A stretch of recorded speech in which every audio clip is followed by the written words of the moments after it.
Salut à tous et bienvenue pour cet essai de la nouvelle Olight S2R Bâton 2. Donc Olight a décidé de mettre à jour la S2R au même titre que la S1R cette année. Donc avec une nouvelle version un peu plus compacte et un peu plus puissante. On va faire un peu le tour ensemble. Donc l'emballage, c'est le nouvel emballage Olight en carton. À l'intérieur, donc on retrouve bien évidemment la lampe. Et puis on va faire un petit peu le tour des accessoires ensemble.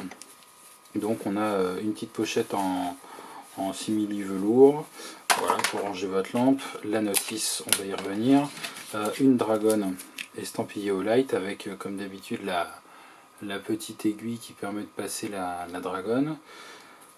Ensuite on a un clip de rechange de couleur noire, voilà.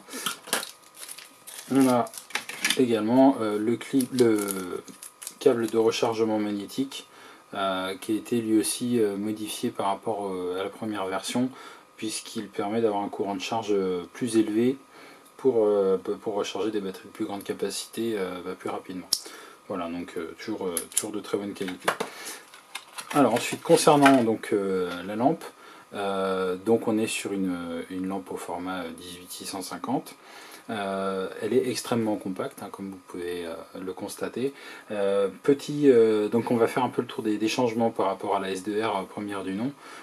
Donc la première chose que l'on voit, c'est que sur le pourtour de l'optique, on a désormais une inscription qui est gravée, au même titre que sur la S1 et R2. Donc on y apprend, il est marqué 1150 lumens et CCT 7500K CRI 70. Alors c'est un peu du charabia certainement pour vous. 1150 lumens, donc c'est la puissance d'éclairage. CCT 7500K, ma foi c'est la couleur d'éclairage, c'est-à-dire la teinte de blanc qui a été choisie par Olight. Donc 7500 c'est extrêmement froid, hein. On est sur un blanc qui tire vers le bleu. Donc j'essaierai de vous montrer ça. Et CRI 70, donc c'est l'indice de rendu des couleurs, ce qui veut dire que les couleurs par rapport à la lumière solaire qui est à 100%, là on est à 70%. Donc c'est ce qui est de plus faible, hein, sur les LED. Donc c'est pas franchement une bonne nouvelle pour cette lampe, mais il semblerait qu'Olight a fait ces deux choix pour obtenir le maximum de lumens. Ensuite, qu'est-ce qui a changé? L'optique. L'optique a un peu changé. C'est toujours une optique en PMMA, mais elle a une forme différente. La LED n'est plus une LED CR2E XML2. Maintenant, c'est une LED de chez Luminus, qui est la SST40. Donc ça explique d'une part la teinte et d'autre part la puissance obtenue. Voilà, la SST40 est connue pour être capable d'absorber plus de courant et de fournir donc plus de lumens, mais n'est pas disponible pour l'instant pour des teintes inférieures à 6000K à peu près. Ensuite, nouveauté, on a un clip qui ne peut plus tourner autour de la lampe, hein. Donc ça c'est pareil, c'est comme sur les S Mini, S1 Mini et donc la nouvelle S1R. On a un clip qui est figé, qui est en place sur la tête et qui est donc à double orientation. Je vais peut-être y revenir, mais pour faire court, je ne suis pas très satisfait de ce nouveau clip. Je trouve qu'il n'est pas aussi pratique que les anciens. La petite nouveauté aussi, c'est que, donc vous le voyez certainement, il est de couleur bleue, et donc on nous fournit un clip de couleur noire pour venir en lieu et place si vous préférez la discrétion du noir en échange. Donc c'est sympa, on a les deux, on ne paye pas plus cher. Dans ce clip, on remarque qu'il y a un trou de passage pour une dragonne. Si on souhaite mettre la dragonne ici, on peut, mais on a aussi un trou de dragonne à l'arrière de la lampe. Donc le corps de la lampe qui est ici a un nouveau molletage qui est beaucoup plus agressif, qui est en carré, mais qui est beaucoup plus profond. On voit que voilà, on va avoir un bon grip. Et puis à l'arrière, on trouve donc le port de rechargement magnétique. Donc ça, c'est comme sur toutes les versions magnétiques, du moins rechargeables par câble magnétique chez Olight. La différence également, c'est que cette lampe est désormais en deux parties seulement et non plus trois, en tout cas au niveau de la fabrication. Alors pour vous, ça ne change pas grand chose, parce que généralement vous ne voyez que deux parties de la lampe, c'est-à-dire la lampe et son bouchon, puisqu'entre les deux c'était collé. Là on a en fait le corps qui fait office de bouchon, puisque c'est en une seule partie, c'est usiné, et donc on a uniquement deux parties, donc la tête d'un côté et le corps de l'autre côté. Donc on a ce petit film jaune d'isolement qui est fourni d'origine, on l'enlève, et donc on a à l'intérieur notre accu 18650 propriétaire, puisque Olight continue d'utiliser cet accu qui présente les deux contacts positifs et négatifs sur la face avant, et donc le contact négatif à l'arrière. Donc cette batterie s'introduit comme d'habitude avec le plus vers l'arrière. Donc ça c'est une habitude maintenant chez Olight, ça leur permet voilà, de faire contact directement avec les deux contacts ici, et donc de permettre le rechargement avec ce câble magnétique. Voilà, on revisse et on est prêt à faire feu. Au niveau finition, on est toujours sur une très belle qualité de chez Olight, hein, il n'y a aucun souci. Les finitions sont vraiment là, l'usinage est propre. J'aime bien cette esthétique, hein, elle est vraiment sympa. Je vais vous faire un petit comparo, en tout cas au niveau visuel, avec la S2R d'origine. Donc la S2R, vous voyez, c'était ça. Alors on a un peu gagné en longueur, on gagne à peu près 5-6 mm je crois, peut-être un peu plus, peut-être 7. On a gagné un petit peu en poids du coup parce qu'il y a un peu moins d'alu. Voilà, ils ont grappillé où ils ont pu pour gagner en longueur. Maintenant, voilà, moi je préférais vraiment ce clip là, il était plus solide. Il pouvait se mettre tout autour de la lampe, donc moi j'aime bien le mettre à gauche. Et puis sur une ceinture, je trouvais qu'il tenait mieux. Et surtout, il s'engageait beaucoup mieux parce qu'il avait ce petit ergot là. On avait une petite pente qui permettait d'agripper facilement. Voilà, permettait d'agripper facilement. Là, le problème, c'est qu'avec cette forme ronde, j'ai essayé hein, sur une ceinture, ça rentre pas facilement. De l'autre côté, oui, mais ça n'a pas tellement de sens parce que si vous la mettez dans votre poche, la lampe, comme ceci par exemple, avec la tête en bas, voilà, elle va dépasser de moitié. Donc pas très pertinent ce clip réversible à mon goût. On va quand même faire un petit tour des propriétés qui sont décrites dans la notice, puis après je vous montrerai comment elle s'utilise.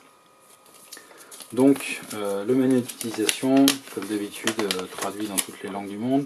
On a un mode turbo, donc 1150 lumens, c'est celui qui est annoncé sur le pourtour de la lampe. Alors ce mode turbo, il a une temporisation, comme d'habitude. Là, la temporisation fait 2 minutes. Et au bout de 2 minutes, on descend à 400 lumens. Donc ça va se voir, forcément ça va se voir. L'avantage, c'est qu'avec ces 400 lumens, ensuite on a 230 minutes d'autonomie, soit quasiment 4 heures.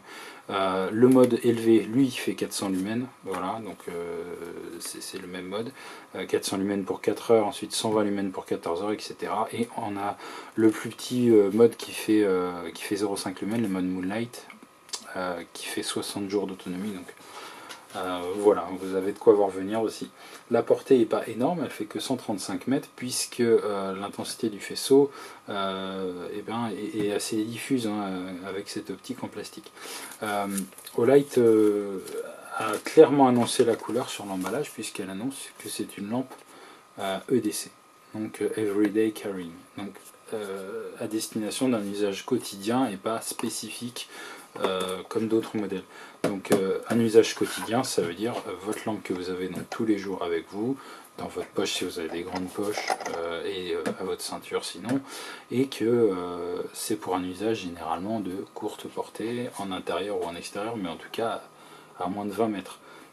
Donc le faisceau a été pensé pour cette utilisation-là. Au niveau esthétique, je vous fais un petit comparatif aussi avec la S1R2 que j'ai reçue il n'y a pas très longtemps et que j'ai eu en essai aussi. Donc on voit bien que la ligne design a été parfaitement reproduite sur le petit modèle et sur le grand modèle. On a exactement les mêmes codes esthétiques, hein, le même moltage, même s'il est un peu plus petit sur la S1R pour être à la bonne échelle, on va dire. Et puis voilà, hein, globalement, on a exactement la même esthétique. Donc c'est une belle paire de lampes, mais avec ce clip qui, autant sur la S1R a du sens, autant sur la S2R, pas trop. Il aurait fallu soit le rallonger ou faire autre chose. On va passer maintenant à l'interface utilisateur. Il n'y a pas grand chose de nouveau de ce côté-là, et c'est tant mieux parce que ça permet de s'y retrouver quand on connaît bien les produits Olight. Donc un clic pour allumer la lampe. On reste appuyé pour naviguer parmi les trois modes, faible, moyen et fort. Si on veut le mode turbo, on double-clique.